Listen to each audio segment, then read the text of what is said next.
قرآن پاک کی سورہ الحجرات، اللہ کریم نے اس میں ایسی ہدایات،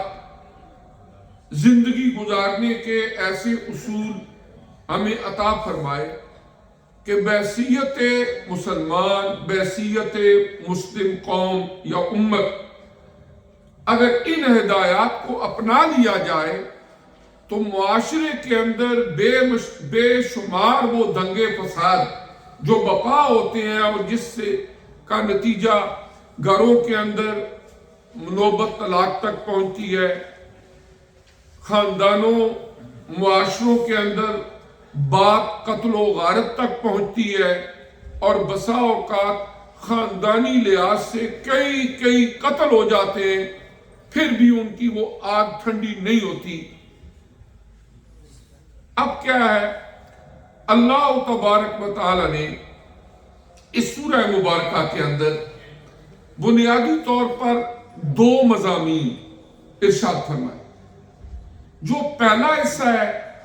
اس میں اللہ تبارک و تعالی نے حضور نبی کریم علیہ السلام کی عزت و تکریم، آپ کی ناموس، اس کا ذکر فرمایا۔ خصوصی طور پر وہ لوگ جو حضور علیہ السلام کے مبارک زمانے میں آپ پر ایمان لانے والے وہ صحابہ کرام اور آل بیت اطہار تھے، ان کو مخاطب کر کے حضور علیہ السلام کی بارگاہ کے آداب سے انہیں آگاہ فرمایا۔ امت کے اندر اتحاد اور یگانگت، اس کا ایک بڑا سبب نبی کریم علیہ السلام کی ذات کے ساتھ محبت اور الفت کا تعلق ہے، اور اس میں کہیں پر بھی گستاخی کا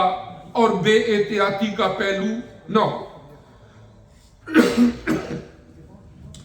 آیت نمبر اس سورہ مبارکہ الحجرات کی 2 ہے۔ اہل ایمان کو مخاطب فرمایا اور فرمایا، اے ایمان والو لا ترفعوا اصواتکم فوق صوت النبی، کہ آپ نے اپنی آوازوں کو نبی کریم علیہ السلام کی آواز سے بلند نہیں کرنا۔ یعنی اگر مجلس میں حضور علیہ السلام تشریف فرما ہوں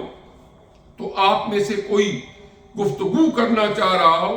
تو حضور علیہ السلام کی گفتگو سے اپنی آواز کو بلند نہیں کرنا، اور فرمایا کہ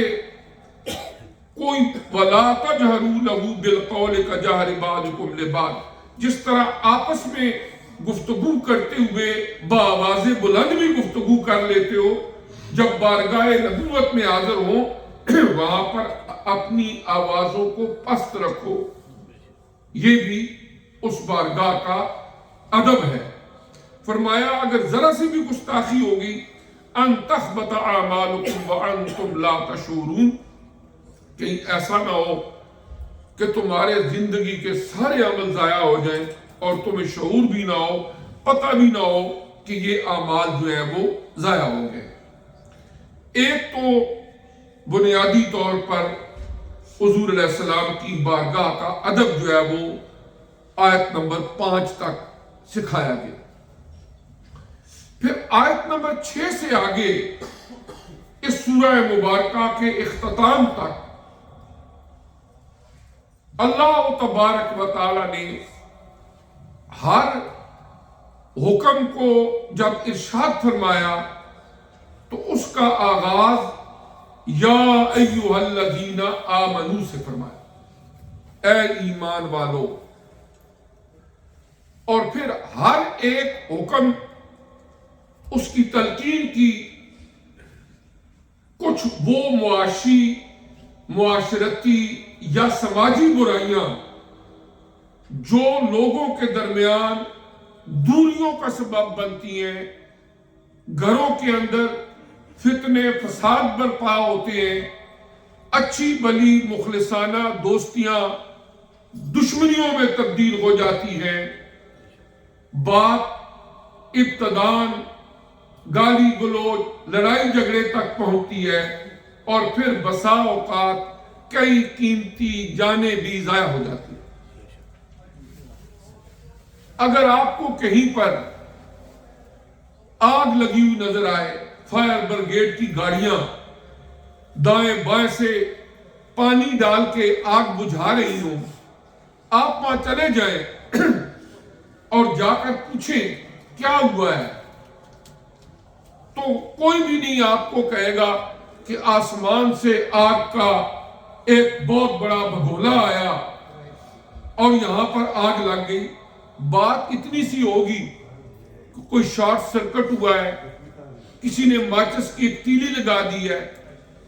کسی نے یہاں پر ایک جلتا ہوا سگریٹ پھینک دیا ہے، کرتے کراتے چھوٹی سی آگ ہوتی ہے، پھیلتے پھیلتے وہ پورے گھر کو بلکہ محلے داروں کو بھی متاثر کرتی ہے۔ آج تو ایک حرف سے زائد نہیں یہ ماجرا، بڑھتے بڑھتے ایک دن یہ داستان ہو جائے۔ چھوٹی سی بات ہوتی ہے، پھر وہ ایک قصہ بن جاتا ہے، ایک کہانی بن جاتی ہے، ہسٹری بن جاتی ہے کہ فلاں کے خاندان میں یہ ہوا، فلاں گاؤں میں یہ ہوا، فلاں لوگوں میں یہ ہوا۔ اب کیا ہے، اس کی چند ایک وجوہات ہوتی ہیں، اور یہ سورہ مبارکہ سورہ حجرات ہمارے سماج اور معاشرے میں ہمارے تعلقات کو خوشگوار رکھنے کے لیے اس مالک حقیقی کی طرف سے ہدایات پر مشتمل ہے، جس نے ہمارے وجود کو، ہمارے خون کے ایک ایک قطرے کو، ایک ایک باڈی سیل کو پیدا کیا، اور وہ ہماری سائیکی کو، ہماری ڈیزائرز کو، ہمارے سینٹیمنٹس کو بہت بہتر طریقے سے جانتا ہے۔